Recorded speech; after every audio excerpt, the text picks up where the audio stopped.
Dan di video ini saya akan melanjutkan kembali pokok pembahasan bagian yang kedua, yaitu tentang studi sistem dunia pada tingkat global.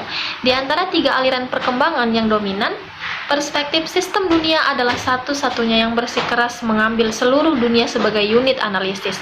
Nah, oleh karena itu, perspektif sistem dunia berkontribusi dengan menawarkan pendekatan khusus untuk mengkaji dinamika global yang umumnya diabaikan oleh perspektif modernisasi dan ketergantungan. Dan dalam bagian ini, tiga studi empiris sistem dunia di tingkat global yang akan dibahas.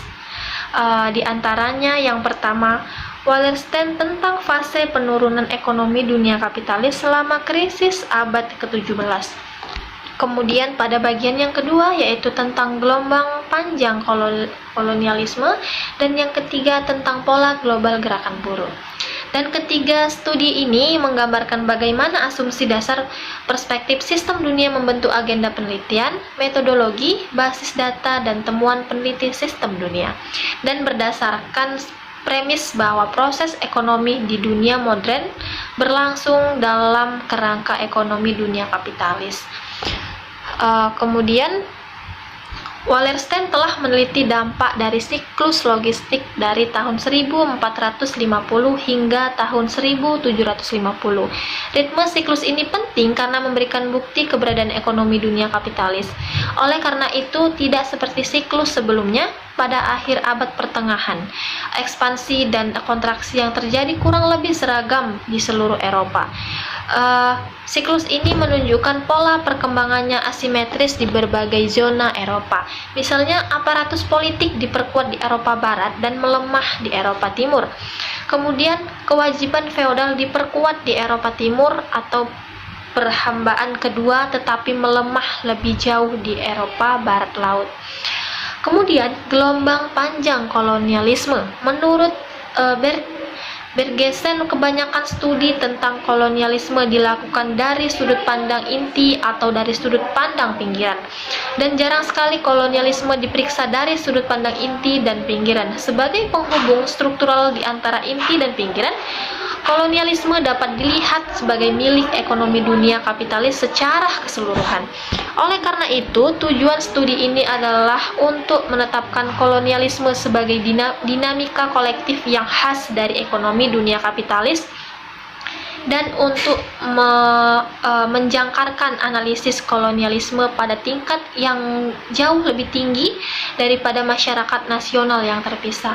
Kemudian pembahasan berikutnya yaitu pola global gerakan ketenaga kerjaan. Menurut RWG, sebagian besar masalah dengan teori klasik gerakan buruh berasal dari unit analisis mereka.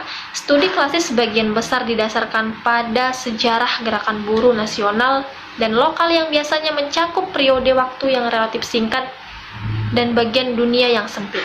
Kemudian studi yang telah menawarkan analisis komparatif studi nasional telah berhenti mengelaborasi implikasi di tingkat dunia. Dari perspektif sistem dunia, dalam temuannya, mereka menemukan gelombang militansi buruh yang berbeda dengan yang dapat diidentifikasi pada tingkat dunia selama era industri modern pada tahun 1870-an hingga sekarang. Puncak gelombang ini dapat ditemukan pada akhir Perang Dunia Pertama, akhir Perang Dunia Kedua, dan akhir tahun 1960-an awal sampai 1970-an. Dan tingkat konflik yang meningkat ini tersebar luas, tidak terbatas pada negara-negara industri maju, tetapi juga meletus di daerah-daerah yang ditandai dengan tingkat industrialisasi rendah atau menengah. Kemudian adanya siklus militansi buruh di seluruh dunia menunjukkan bahwa gerakan buruh dari berbagai negara asal memiliki serangkaian proses sosial yang sama. Dan tujuan RWG ini adalah untuk menjelaskan pola perubahan dunia, luasnya dan bentuk perjuangan gerakan buruh selama abad ke-20 hingga sekarang dan berfokus pada struktur produksi atau proses tenaga kerja dan struktur angkatan kerja.